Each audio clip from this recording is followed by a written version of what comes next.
So, morning guys, how you all doing? Hope everyone is well. Welcome to the channel and another 10-minute spiel on bass lure fishing, lure fishing in general actually. So we've progressed a long way with the development of the site, so I definitely will be up and running, if not before Christmas, and just after Christmas, and certainly the most important time of year when we all begin to tackle up in around February. I don't know about how other people's ground, but I can tell you in the southeast we start to find, I can always find a few fish in February. In March I can find some proper fish, and those fish are chasing two things. They are chasing stuff that size, right? Or that size, right, tiny little sand eel, and they're chasing the sea trout, the small little sea trout that are chasing those, right? Very interesting fact about sea trout is, there are several genetic branches of sea trout, and the ones in Waterville obviously are famous for being huge, right? Well, actually the ones in North County Dublin are the same genetic stock, and I didn't get to fish it often. I got to fish Rogerstown a good few times though. Anytime I fished it, at that point in time I was using Smith lures, the Trouter and the Panish, and I was using the little Lucky Graft Seekers, Seeker 90 I think it was, and they were just lethal for sea trout. Now I was still only learning, and I was way over geared in terms of my fluorocarbon and everything else, but this year I'm going to do a good bit of sea trout fishing, kind of February, March. No doubt I'll catch some bass in amongst them. I'll be focusing on hard lures like the Ryuki, spearhead Ryukis and stuff, just absolutely lethal for trout. But we'll do another video and talk about those when I have actually got the lures in front of me. There's no point in me talking about stuff that I can't show you. It just doesn't make any sense. So yesterday I was talking a bit about innovation, and I took the video down because I just didn't like it. I was a bit drowsy and a bit dopey in the video. I was like, oh no, we weren't awake. You should have waited a while. Had another cup of coffee. Because I have to get these done before I do the rest of my day, if you know what I mean. And my days, thank God, are getting busy again, right? This hyperbaric oxygen is a gift from the gods. It really is. I mean, I feel superb today. I feel like a normal human being. So, fingers crossed, right, that it stays that way. But I was talking about innovation in bass fishing, and really how little there has been of it, right? Like the most innovative period I saw was the switch over from kind of the chug bug, the Uzuri mag popper, and the period in time when you had 5 or 6 maybe lures, the Maria Chase, if you could get your hands on them. You had 5 or 6 lures in your box and a few kilty catchers, right? The kilty catcher is still an awesome metal. I mean, in the right situation, that thing can absolutely slay fish. So actually, that reminds me, I must get on to them. But there hasn't been that much innovation since then, right? So then we saw the next thing after that was the soft plastics come in, right? And that revolution kind of began with these fellas that I just showed you, right? With the X layer, right? And then we begin to learn more and more, and we start to realize, oh, hang on, it doesn't need to be on a 20 gram head. I mean, at the time I was fishing a bar 270. I'd never fish a bar 270 now. To me, that would be something like for tropical fishing, for fishing for a big fish, right? it's way outgunned, right? But you know, I was throwing a 4.5 inch IU X layer, right? Um, on a 15 to 60 gram rod, right? It's, you know, just mad, right? But we didn't know, right? Those are the 500G, by the way, which loads of which I have in stock. I mean, absolutely superb color, right? Beautiful. You see the gold glints, it's the light catches it, right? So then we began to think about jig heads and lightening up, and we began to understand what it meant to trot baits in the current, right, and to get them looking as natural as possible. So throwing them up the current, you know, if you apply the principles of fly fishing to lure fishing, right, you'll start to see your results improve, right? You know, the fly men understand that if there's any drag in the line, fish aren't stupid, they won't look at it, right? You know, they have a few principles that if you can take those principles and apply them to your lure fishing, watch your lure fishing improve, right? You know, oftentimes I will cast a hard lure, you know, sort of slightly up from me, and I'll let it just drift down the currents, down, down, down, down, down. When it gets to 45 degrees, I might just give it a little tip, get it a wobble, and bang, as it straightens out. Now, if you've ever fished a wet fly for trout, you'll know that it's always when the line straightens out that you get the pull, right? So they follow it around and then they nab it, right? So what has been innovative? Well, like, in fairness, Mick from Megabass has done an amazing job of building some lures, right? He's built the Sabre, he's built the Lance, and I can't remember the name of his latest one, the swim bait, right? And those obviously are his version of the Albi snack, right? Now the Albi snack, an amazing lure, right? Built for the American market. You can see the type of plastisol they use, really hard wearing, right? But they didn't mess around and make a whole bunch of colours. They just made about 3 colours and that's it, right?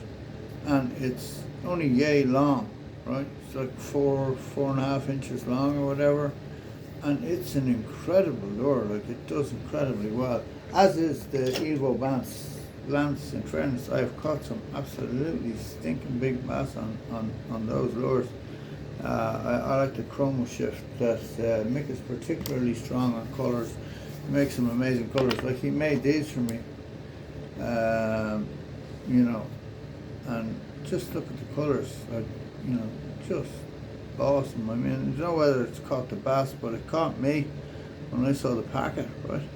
You know, and in the lure business a lot of the time, that's the truth, you know, you're not catching fish, you're catching anglers, but at the end of the day, I want to sell lures that catch fish, right? So, therefore, I'm not going to sell stuff I haven't fished, or if I haven't fished it, I'm going to field test it, right, before I sell it. Now, here's a little lure, and that head, believe it or not, weighs 15 grams, okay? So it goes a country mile. I mean, you can absolutely whack that out there. And that's the Mad Eel 90. Now, why it's so much better than the Savage Gear paddle tail, I couldn't quite tell you. I presume it's to do with the tail, right? And it has a lot less action, right? It doesn't have that thump, thump, thump, thump, thump, right? It's a very subtle bait. It's a bait I use in clear water conditions, and it's done just incredibly well for me last year. Now, I had no huge fish on it, but I had loads of like 4.5, you know, sort of mid-50s, like really fun fish to catch, right? So So that's kind of some of the innovation. And then of course there are a whole range of weights that head comes in, right? But the most innovative things I've seen are these little fellas, right? I think they're just incredible. Now I understand that they haven't really caught on here yet. The guys haven't given them the water time. They don't have confidence in them. They look a bit odd, right? Okay, but you got to remember these are made by Megabass, right? And they were made originally for the American smallmouth bass market, right, to meet the needs of those anglers who fish for smallmouth bass that feed extensively on goby and all the rest of it. Now, if you walk the shoreline anywhere in this country and you look in the rock pools, right, what do you see? You know, scooch. The minute they see you, they scooch in, right? Or if you lift a stone, you know, what do you see? See these type of little fellas sitting in a couple of inches of water, right, hiding, right? LRF fishermen, you know, like Charlie there, young Charlie. I know Craig Murphy does a lot of LRF. They're always catching these kind of goby looking, you know, half snake looking type miniature little fish, right? Now all of these make up part of the bass's diet. Like particularly in an estuarine environment or a lagoon or any backwater that the bass run into, right? They are rooting around in there in looking for stuff like this, looking for crab, looking for, you know, like, look, I'm totally catch and release, right? I support sustainable fishing. I support the use of single hooks when possible. It's not always possible, right? The truth is, certain lures just do not fish, right? They just will not fish with single hooks. Like the feed shallow is a classic example of that. If you rig the feed shallow with singles, it'll sit onto its side and it loses all of that action that makes it so attractive to bass, right? Now I have loads of feed shallows in the store because why? Because they simply catch fish. That's it, and they allow you to fish in an environment, you know, that other lures just won't deal with, right? They stay in the top 6 inches of water. Like you can throw that onto a reef as it floods and let it sweep over it, and you know you're getting it back, right? And you know, when you're paying 28 quid or whatever it is for a feed shallow, I'm not sure what it is for a feed shallow, something about that. I can't afford to be losing lures like that willy-nilly. I just can't, right? One of the areas where there has been a lot of innovation though is colour, right? And I think personally colour makes a huge difference, right? It certainly does in clear water. There are days when they want a certain colour. Now I know for a long time, you know, it was like the myth of night fishing. The lure had to be white, right? Which is actually counterintuitive because black should be better at night, right?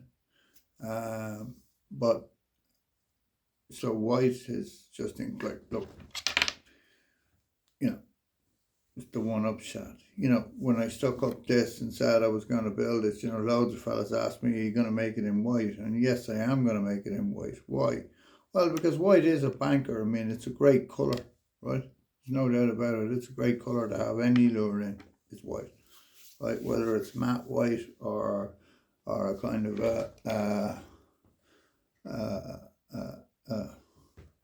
like a sparkly white type mix, right? I mean, that's what I mean by innovation in colour. I mean, look at that. You got a clear bottom with sparkle, and then you got this kind of whitey grey translucent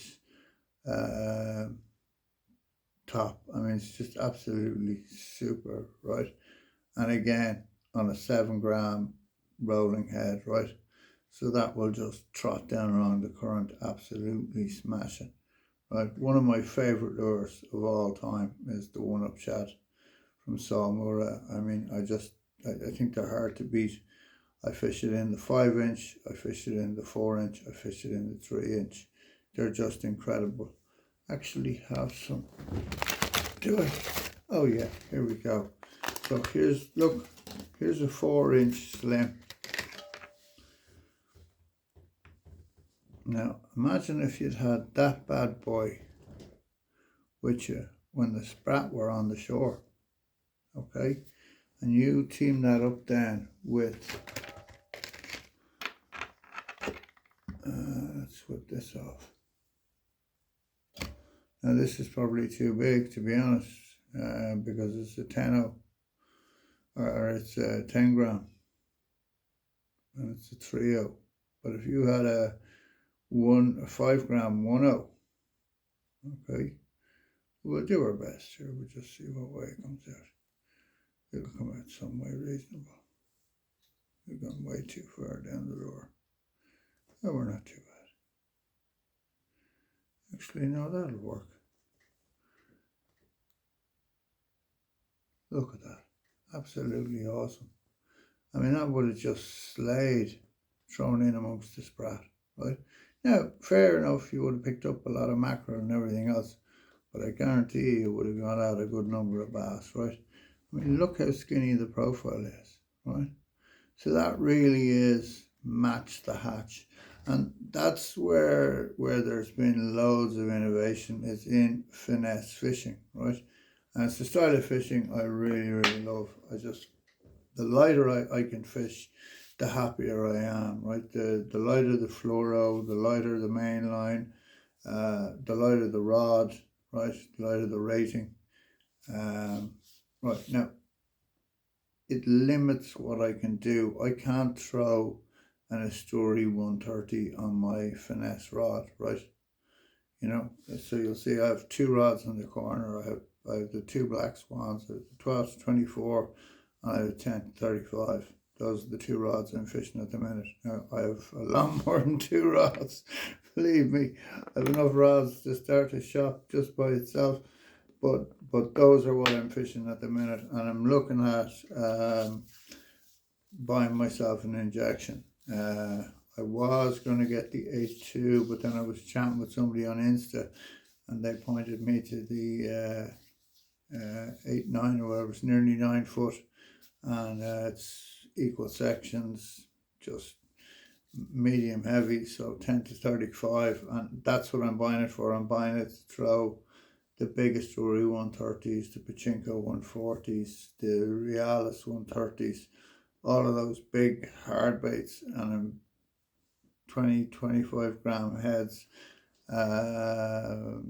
you know, fishing in big current. And I'm not at home, so I don't have a lot of my stuff with me. Well, let me just have a look at my box of tricks over here till I see. Oh, I got something. Yeah, so something like that size, right? You know, fished into the current, right? And allowed to bounce down along. I mean, just phenomenal, absolutely phenomenal. So that's one of the areas we've seen a lot of innovation. You know, these I love as well, right? I must get the 5-inch version, but this is the 7-inch slingshot from Megabass. And if you watch the chaps from Ultimate Fishing, fishing these from the boat, I mean, it's just incredibly effective, right? And you see them, they're so attentive to detail, those guys. I mean, they're great anglers. You know, they're changing the lead head all the time to get the lure to drift with the current, you know. And I mean, I was watching one yesterday because I'm putting certain ones onto the site, and I was just choosing which ones to put on. And there's one of them, I'd say it's off the Normandy coast somewhere because the cliffs are white and what have you, and they're in a big rib. But I was watching them, and I don't speak French, but I could get the gist of what they were saying was, you know, look, it fishes better on the drift if you drift it in. So they were changing lead heads and changing rods and flicking it out and drifting it in, bang, fish on. Um, so, uh, that's really where my head has been at with building this site. Is like I want to make available to Irish anglers, a lot of the lures and techniques. It's not that they're not already available, right? But I just want to put them all in one place. I want to put my slant on it. I want to be in the fishing industry. It's that simple. Like I spent nearly 2 years of my life in bed, right? It was a struggle to get up and make a cup of tea. If that doesn't change how you see the world, then nothing will, right? I don't want to sit behind a computer anymore. I'm 51 now, you know. I don't want to. I just don't. I don't want to go into a stuffy office. I understand I'm a PhD, Dr. Gallagher and all the rest of it, but at the end of the day, so what? Like, I'd much rather be a bass fisherman. I'd much rather actually start a sustainable business, and I understand it's not going to happen overnight. It's going to take some time. It's going to take some years. It's going to take a hell of a lot of work.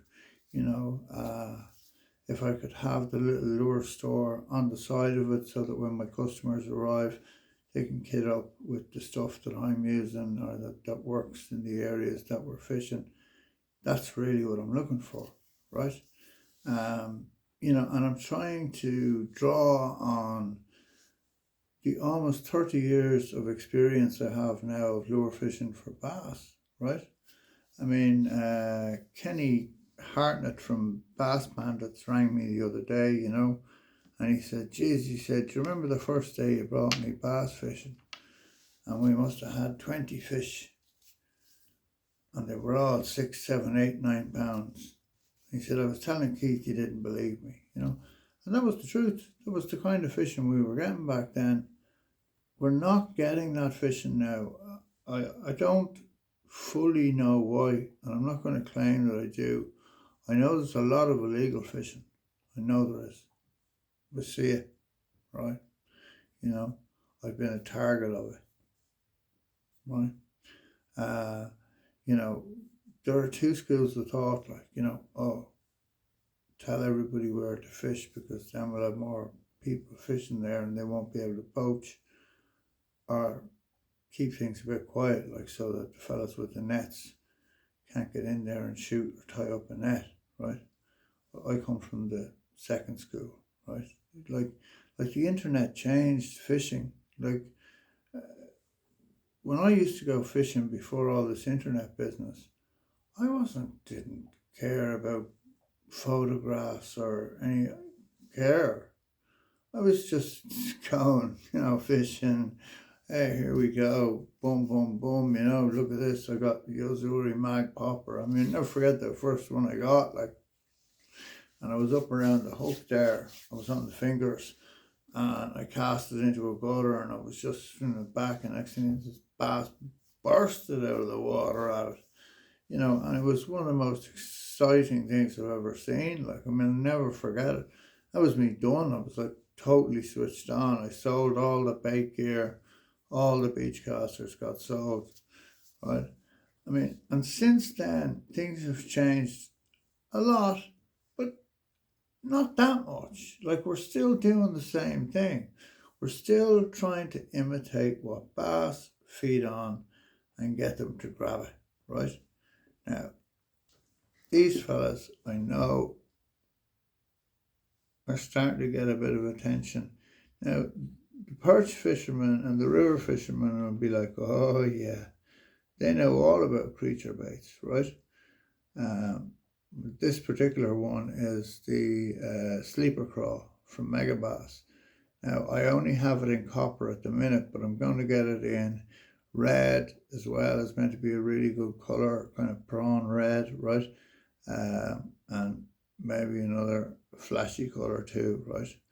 But fished right, fished right, they are just phenomenal. If you fish those in skinny water, or if you're ever seeing an estuary channel where you get a back push, right? You get a pool and it kind of swirls back in. and there might be a headland, and then the main flow will be flowing on past and pushing. So you have like a swirling pool kind of water. Fire one of those into it and just literally tick it along the bottom, right? I mean, they're just incredible, like just so effective, right? With these guys, it's about like this is the really important part of this lure here. Is this?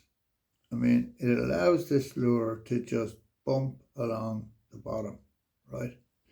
Now, first thing is they fall really, really quickly. They're small and heavy, so they drop like a stone, right?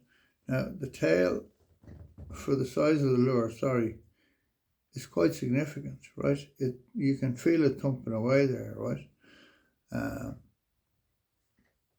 But I mean, there are a number of ways you can fish them. Sometimes I fish them just, just let them hit the bottom and straight retrieve. Other times I lift the rod, right? So I'm lifting the bait up off the bottom and letting it drop back down again, right?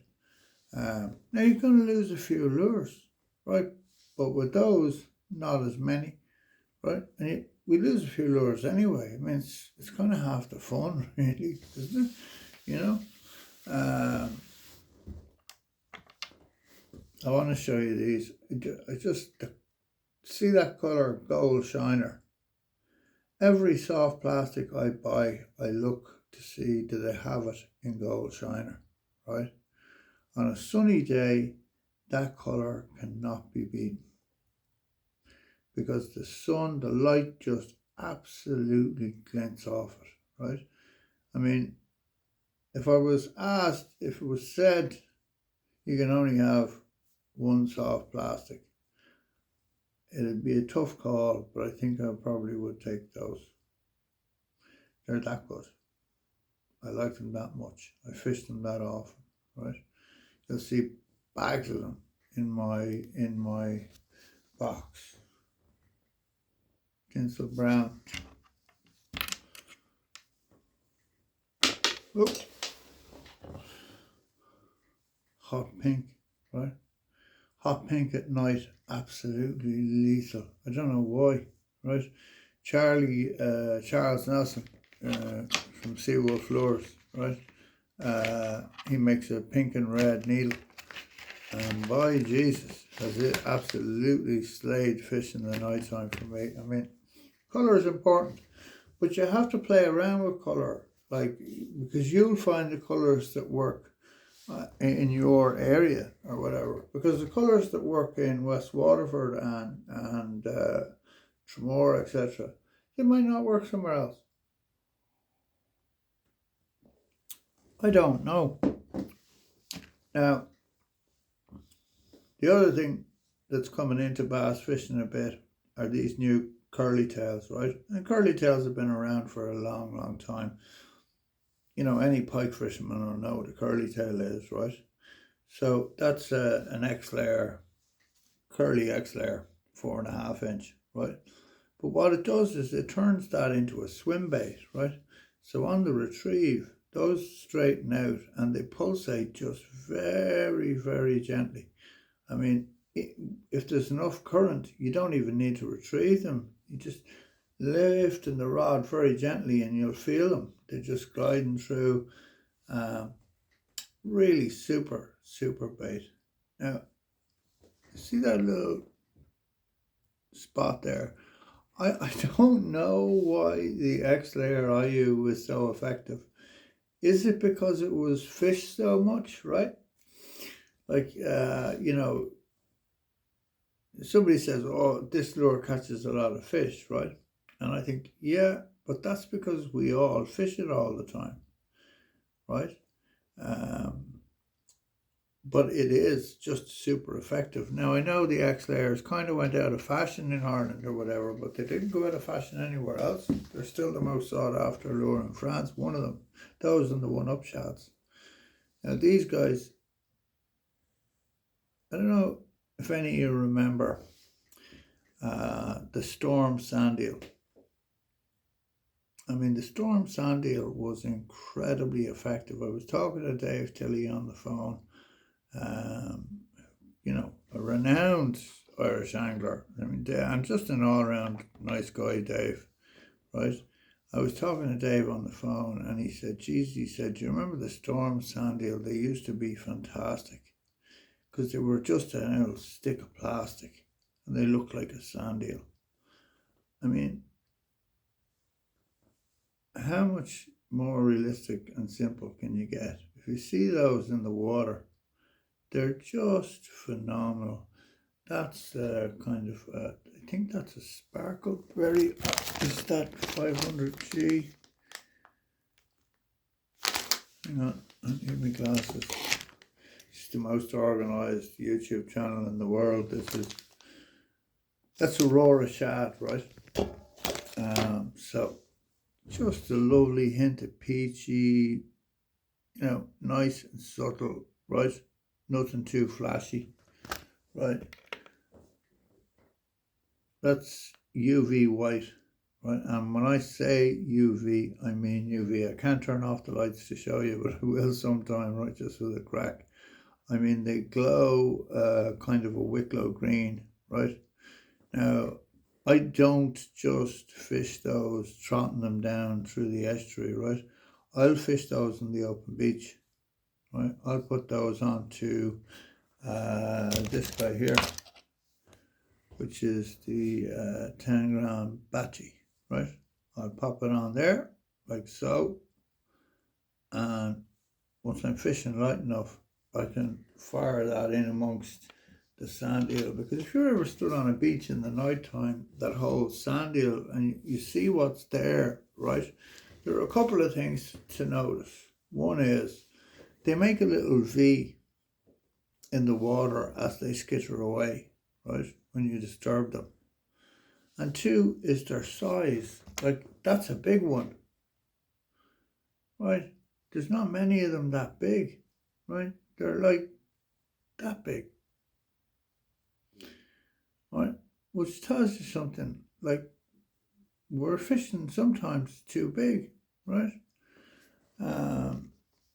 So I'm going to try and downsize a little bit, certainly early in the season. Now, just because the lure is bigger than the bait doesn't mean that the bass won't take the lure. They will. They will, 9 times out of 10. Sometimes you can't get them to take anything, and I don't know why. They just don't want us. They're stuffed, or they're just not in the humour, or whatever. So that's pretty much it, guys. I am going to have a little opening day sale, just reduce some stock down, just to celebrate the opening of the site. One of the lures is going to be that, which is the 110 Duo Realis jerkbait, right? Suspending jerkbait. So anybody who fishes in a bit of current, or fishes the river, or indeed fishes for salmon, right, with single hooks, that's one that will take singles, no problem, right? That's going to be on special offer. I don't have one to hand as you. Oh, I do.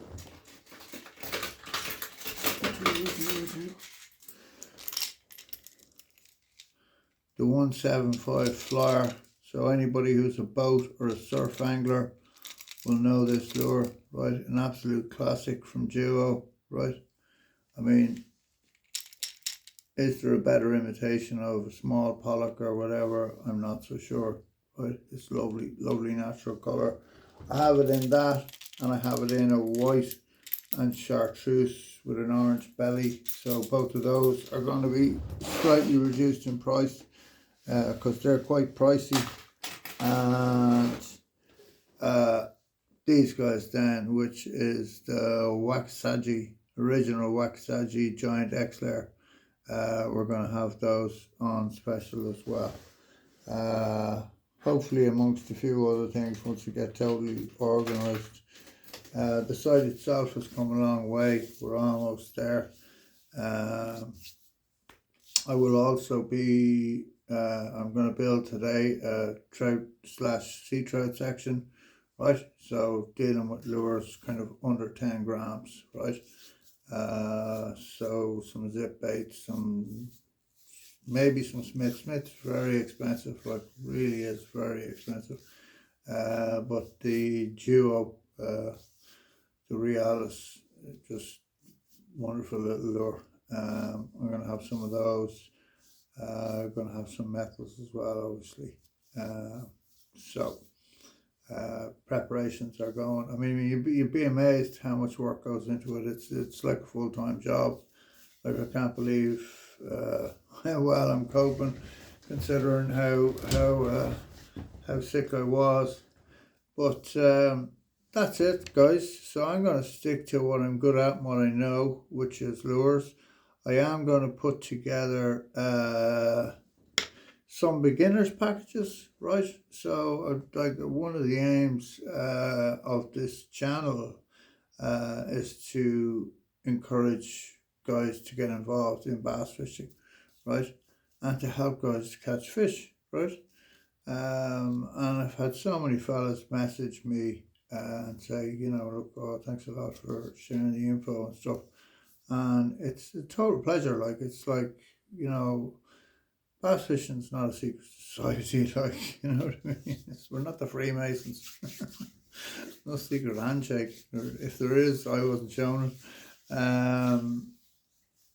But I'm going to put together some beginners packages, right? So you'll have like a box with a couple of top waters, you know, some hard lures, some jig heads, some soft plastics, right? And then, you know, you can add a rod. You know, the X1s will be available. I haven't got reels at the minute. I'm not sure if I'm going to get into the reel business, to be honest with you. It depends. We'll see. So that's it for today, folks. Pleasure as always. Tight lines, everybody. I don't think, other than getting out there for the pike, I'm missing the pike fishing so much. This time of year I'd normally be out there hammering pike, but it's not meant to be this year, right? I have to mind myself. There's been a massive improvement in my health, and I'm really looking forward to the spring, even to February when we start fishing for sea trout and stuff. This year I'm going to be really well prepared.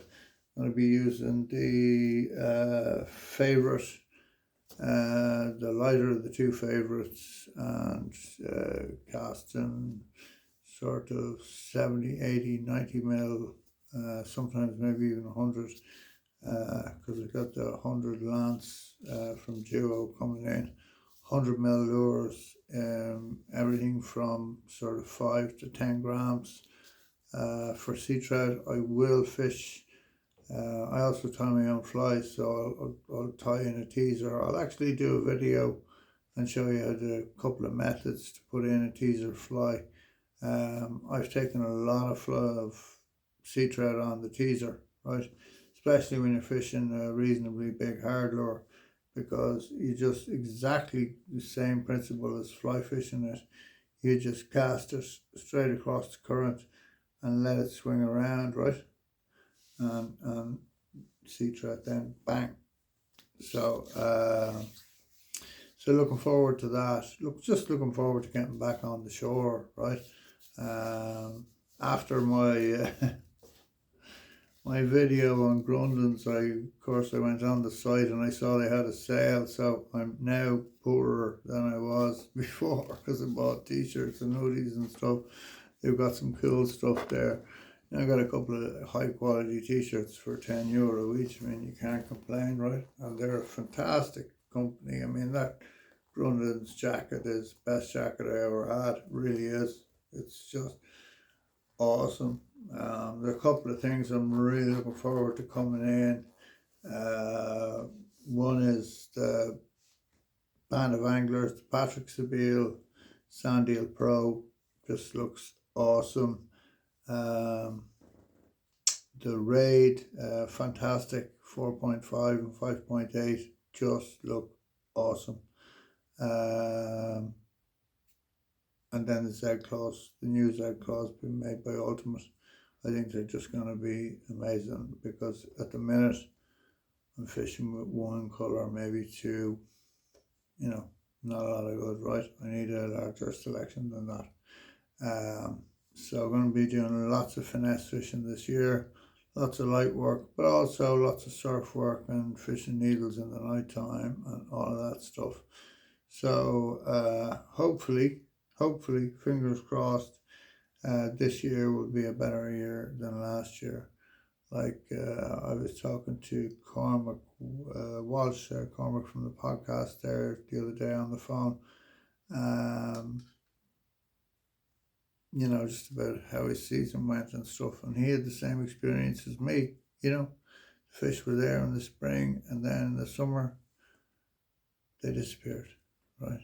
And they came back then en masse in the autumn. There were a couple of weeks of really good fishing.